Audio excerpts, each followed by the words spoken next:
Assalamualaikum warahmatullahi wabarakatuh.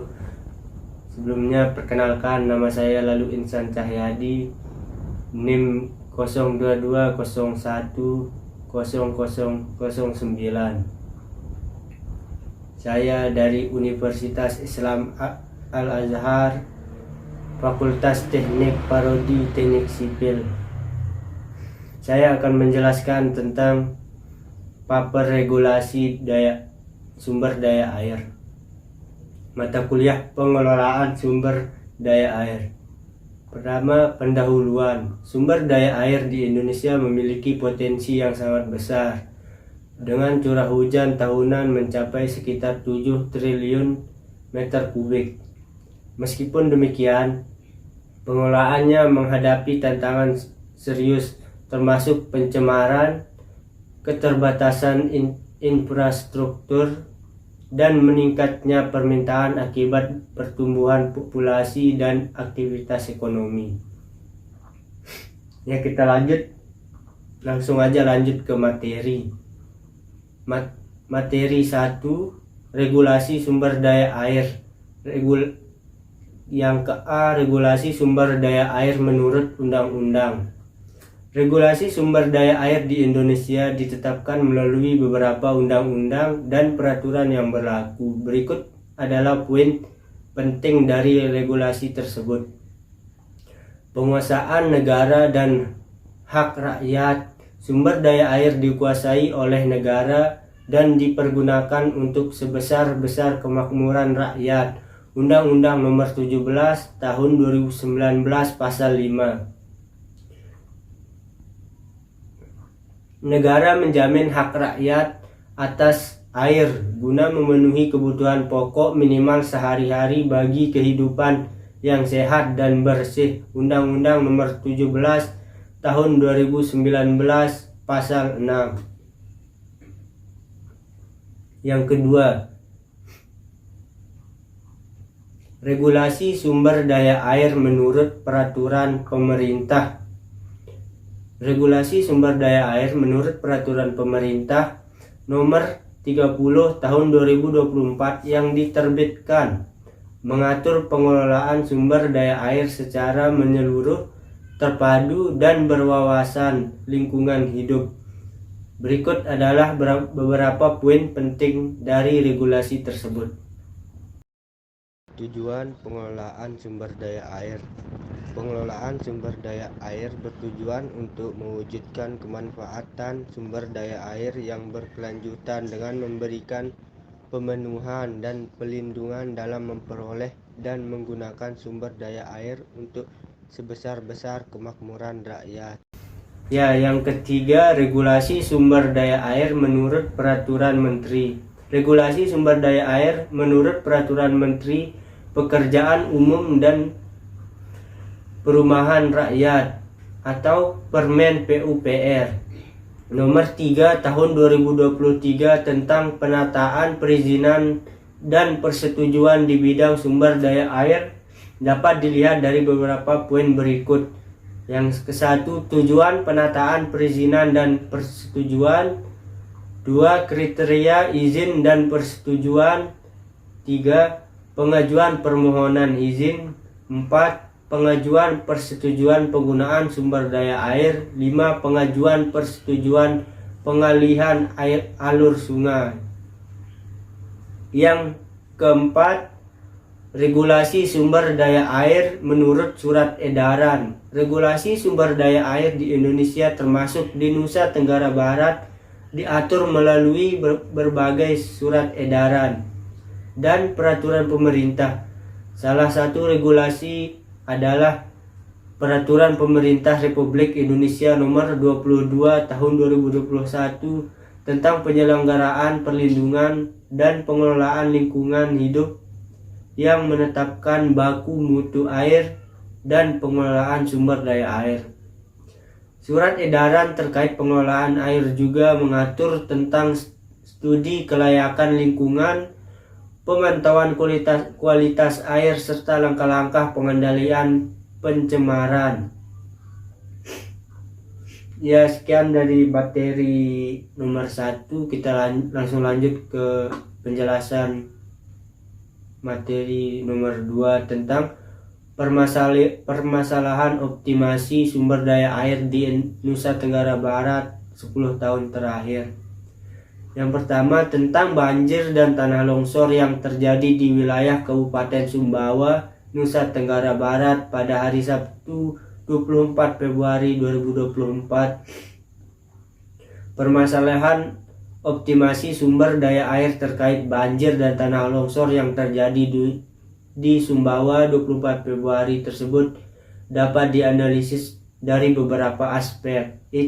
Yang pertama, intensitas hujan tinggi. Banjir dan tanah longsor di Sumbawa terjadi akibat hujan dan intensitas tinggi dengan intensitas tinggi di wilayah Hulu, Kecamatan Ropang. Dampak pada infrastruktur. Yang pertama, banjir mengakibatkan terendamnya puluhan rumah di Desa Labangkar dan Desa Ropang, serta rusaknya jembatan penghubung antara Desa Kalabeso dan Desa Labuhan Burung. Tanah longsor menyebabkan terlepasnya besi plat bordes jembatan di Desa Ropang, mengganggu akses pengguna jalan. Dampak pada lahan pertanian. Area pertanian sekitar 25 hektar terendam banjir mengakibatkan gagal panen, dan banjir juga menghanyutkan 2 rumah dan merusak lahan pertanian di beberapa desa lainnya. Dan saran optimasi sumber daya air. Pengelolaan air. Yang pertama, pengelolaan air. Perlu dilakukan pengelolaan air yang lebih baik untuk mengurangi dampak banjir, seperti pembangunan sistem penampungan air hujan dan peningkatan infrastruktur drainase. Pengawasan dan pemantauan. Meningkatkan pengawasan dan pemantauan cuaca untuk memprediksi intensitas hujan dan memberikan peringatan dini kepada masyarakat. Yang ketiga, pembangunan infrastruktur. Melakukan pembangunan bronjong penahan tebing pemukiman dan perbaikan jembatan yang rusak untuk meningkatkan keamanan dan aksesibilitas. Selanjutnya, yang kedua, kekeringan yang terjadi di Kabupaten Provinsi Nusa Tenggara Barat pada tahun 2016. Saran optimasi sumber daya air. Yang pertama, pengelolaan air. Perlu dilakukan pengelolaan air yang lebih baik untuk mengurangi dampak kekeringan, seperti pembangunan sistem penampung air hujan dan peningkatan infrastruktur drainase. Yang kedua, pengawasan dan pemantauan.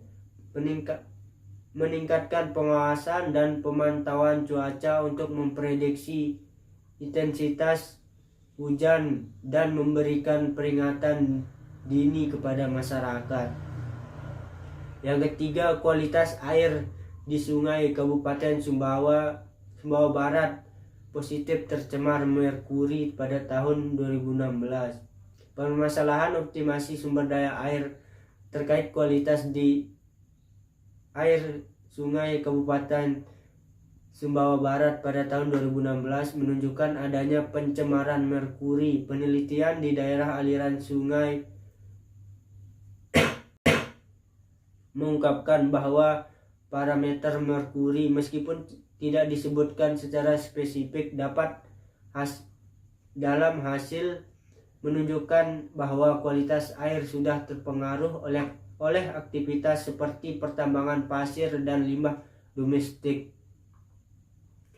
Yang keempat, dalam 10 tahun terakhir perairan di NTB terjadi pencemaran laut akibat industri tambang mineral, migas, dan PLTU.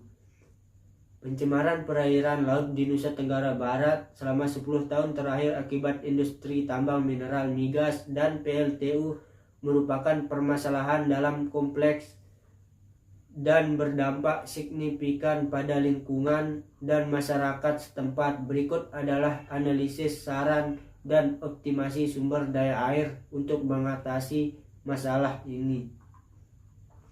Saran optimasi sumber daya air: pengelolaan limbah. Yang pertama, pengelolaan limbah industri. Yang kedua, kebijakan pengelolaan lingkungan. Yang ketiga, koordinasi dan kerjasama. Yang keempat, pemulihan lingkungan. Ya, materi yang kita lanjut ke materi yang ketiga tentang pengembangan sumber daya air dan tantangan di masa depan serta permasalahan keairan di lingkungan sekitar. Saya mengambil di lingkungan sekitar saya mengambil lokasi di Loanggali, Aimal di Lombok Timur. Pengembangan sumber daya air di Loanggali, Aimal, Kabupaten Lombok Timur menghadapi tantangan serius terutama terkait pencemaran dan pengelolaan yang berkelanjutan. Tantangan di masa depan: pencemaran air, pencemaran dari limbah domestik dan industri termasuk dari pertambangan dan aktivitas pertanian dapat mengurangi kualitas air. Yang kedua, perubahan iklim.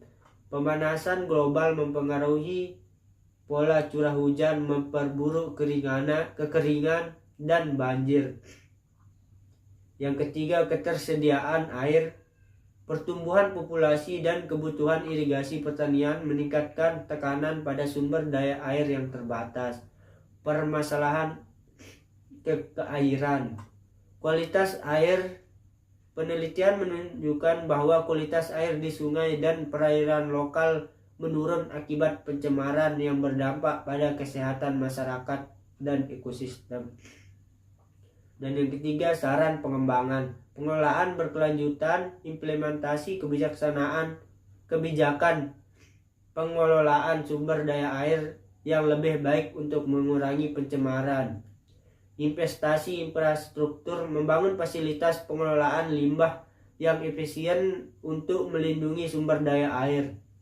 Edukasi masyarakat, meningkatkan kesadaran masyarakat tentang pentingnya menjaga kualitas air dan lingkungan.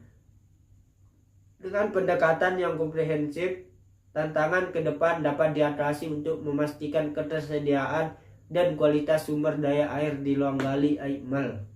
Sekian dari saya penjelasan materi tersebut. Assalamualaikum warahmatullahi wabarakatuh.